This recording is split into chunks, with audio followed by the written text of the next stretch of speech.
Le monde d'aujourd'hui connaît une profonde mutation.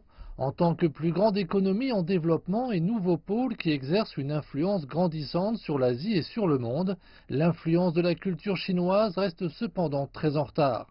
Cela a été pendant longtemps quelque chose d'angoissant pour ceux qui travaillent dans la communication internationale de la culture chinoise, qui est pourtant très riche. Madame Huang Guilin, directrice de l'Académie de communication internationale de la culture chinoise, pense que c'est le moment d'adopter une attitude plus sûre et sereine dans la communication internationale de la culture chinoise. De plus en plus, nous héritons consciemment de la vertu de notre culture traditionnelle et absorbons la quintessence de la culture mondiale.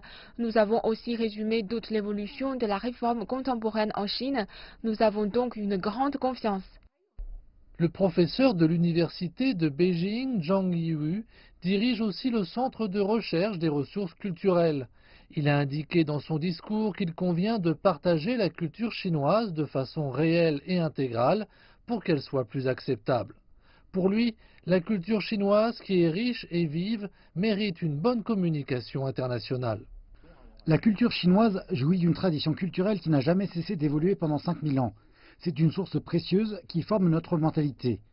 Nous disposons aussi de ressources culturelles très riches et d'une création d'œuvres culturelles très actives qui bénéficieront au développement de la Chine et du monde.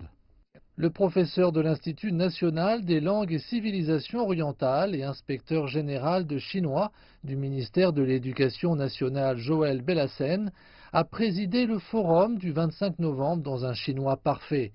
Il souligne que l'apprentissage d'une langue étrangère permet d'avoir une communication effective, de bien comprendre la culture et d'enrichir sa propre identité. Quand je parle de la culture occidentale, c'est la façon d'analyser les choses, enfin c'est la culture dans sa complexité, permet d'avoir une approche plus globale et plus relative en même temps des choses.